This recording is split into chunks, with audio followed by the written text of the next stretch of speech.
Como eu disse para vocês, a gente vai começar o nosso projeto orientado a um problema. Então, todo o nosso projeto, todo o nosso desenvolvimento vai ser orientado a problema, a soluções. Então, eu vou apresentar para vocês alguns problemas que a gente vai enfrentar nesse projeto, as soluções que eu encontrei para tratar desses problemas e algumas métricas, já que nosso foco é sempre analisar dados. Então, o problema que a gente tem é o seguinte: hoje, não sei se todos vocês sabem, mas boa parte deve saber, o comércio de compra e venda de automóvel é muito grande no Brasil. Então a gente tem uma circulação ali de compras e vendas de todo tipo de automóvel muito grande. E isso dificulta principalmente a vida de quem quer comprar um automóvel, seja ele novo, seminovo, usado, mais antigo, né? E qual é esse problema?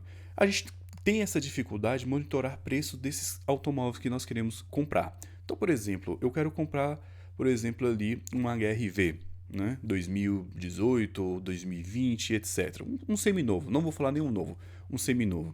Então, o que eu preciso fazer? Entrar, por exemplo, num site da OLX da vida ou, ou qualquer outro que tem disponível e ter que fazer o filtro lá de pesquisa. Eu quero procurar carros da Honda, HR-V, do ano de 2018 até X quilômetros rodados.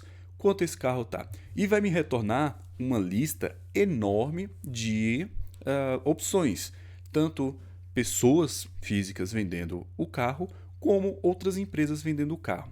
E aí começa o nosso problema. Qual saber o preço de mercado real? Porque a volatilidade desses preços dos automóveis é muito grande, da pessoa física para a pessoa jurídica e de uma localidade para outra. Às vezes, de um estado para o outro, muda consideravelmente. Então, a gente tem essa dificuldade.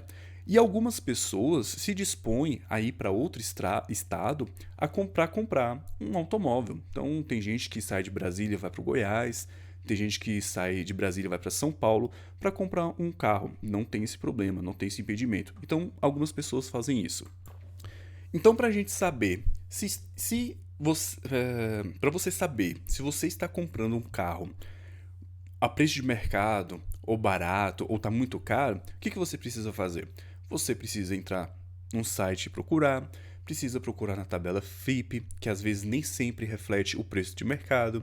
Às vezes você tem que entrar num outro site, por exemplo, no Webmotors, ou perguntar para parentes, e assim vai sucessivamente. Então isso é um processo muito cansativo, né, para você procurar e ter noção geral de quanto está o preço de mercado mesmo real. Ainda mais, abrindo um parênteses rapidamente aqui, o período que nós vivemos dos últimos 2 anos, que o preço dos automóveis variou bastante, subiu muito, inclusive de carros novos, seminovos, né, usados.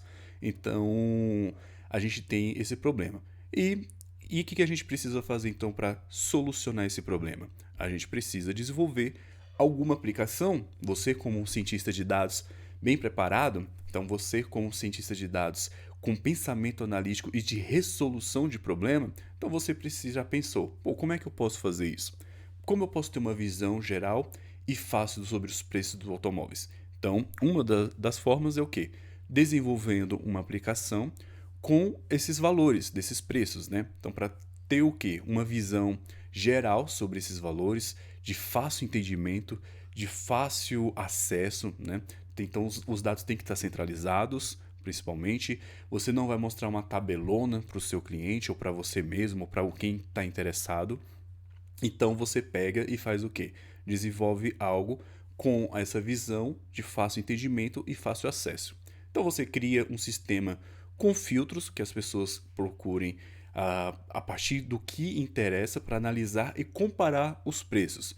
Por exemplo, você pode permitir na sua aplicação que as pessoas pesquisem os veículos com base nas suas características, ou seja, modelo, potência, ano, quilometragem, acessórios opcionais e etc. Então você pode fazer esse filtro bem elaborado do automóvel ou simplesmente um filtro mais simples.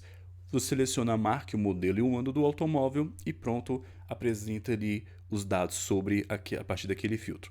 Também pode inserir no filtro, como eu disse, algumas pessoas se dispõem a sair de um estado para comprar em outro, porque a diferença de preço às vezes é tão grande que compensa você pegar e fazer uma viagem ali de algumas poucas horas, de alguns quilômetros para comprar um carro mais barato e levar para sua casa. Então você pode inserir, por exemplo, um filtro com UF, para UFs, né? A nossa unidade de federação aqui no Brasil. E você pode acabar selecionando outros tipos de filtros também. Então fica a seu critério, do seu problema e a solução que você vai elaborar, vai desenvolver. O meu papel aqui, como eu falei, é dar o caminho das pedras para você. Então você vai pegar, vai olhar os dados, vai olhar os atributos disponíveis e depois vai, com certeza, incrementar a sua aplicação para solucionar e ficar uma aplicação mais completa ainda, beleza? E agora, com base ali na parte analítica mesmo, a gente não simplesmente vai desenvolver a aplicação, colocar um filtro ali e apresentar qualquer coisa para o usuário, certo? Você não vai apresentar uma tabelona para ele, porque isso ele já tem no site, por exemplo, do OLX, ele já tem ali aquela, entre aspas, tabela. A diferença é que você, lá no site, tem uma lista com todos os dados de todos os automóveis que ele pesquisou. Então você não vai apresentar isso porque não é nada muito inteligente, né? Já tem algo lá, então você tem que fazer diferente do que já existe. Então, você, com pensamento analítico, cientista de dados, o que você faz? Você vai além. Então, beleza, desenvolvi a aplicação, coloquei os filtros, coletei os dados, disponibilizei para o cliente, está ali para o usuário, tudo centralizado. Como eu posso mostrar para ele agora, de forma fácil e uma forma genérica, esses dados, geral, esses dados, essas informações, tá? Então eu listei algumas aqui, algumas métricas iniciais e você depois pode complementar. Então o que eu gosto de visualizar quando eu estou pesquisando um automóvel que eu quero comprar?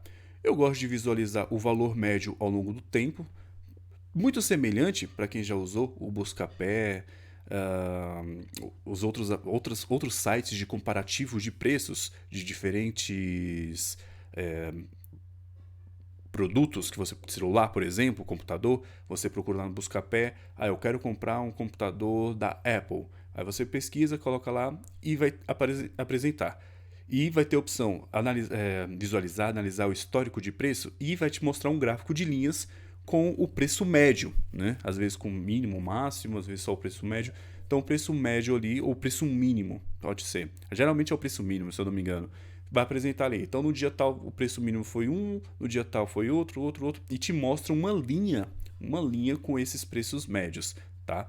Então é uma opção. E eu gosto dessa visualização, porque a gente consegue perceber se o automóvel, no nosso caso o automóvel, está subindo ou está caindo o preço. Então é interessante a gente ter essa informação aqui. Outra coisa interessante, que às vezes não é tão intuitivo para pessoas leigas, mas para pessoas um pouco mais do mercado, ou até um pouco mais inserida no mundo de análise de dados, é a variação de valores por UF e tipo de anúncio. O que isso quer dizer? A gente vai selecionar ali nos filtros para analisar os valores do Distrito Federal, do DF e do Goiás, por exemplo. Então a gente coloca um gráfico para analisar o quanto que os preços no Distrito Federal está variando e o quanto dos preços do Goiás está variando. A média, o valor mínimo, a mediana, o valor máximo, como é que está a distribuição.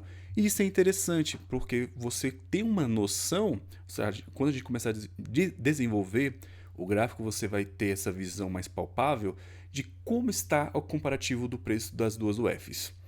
Outra coisa interessante também, que pelo menos para mim eu acho interessante, é a relação dos valores a quilometragem e a UF. O que isso quer dizer?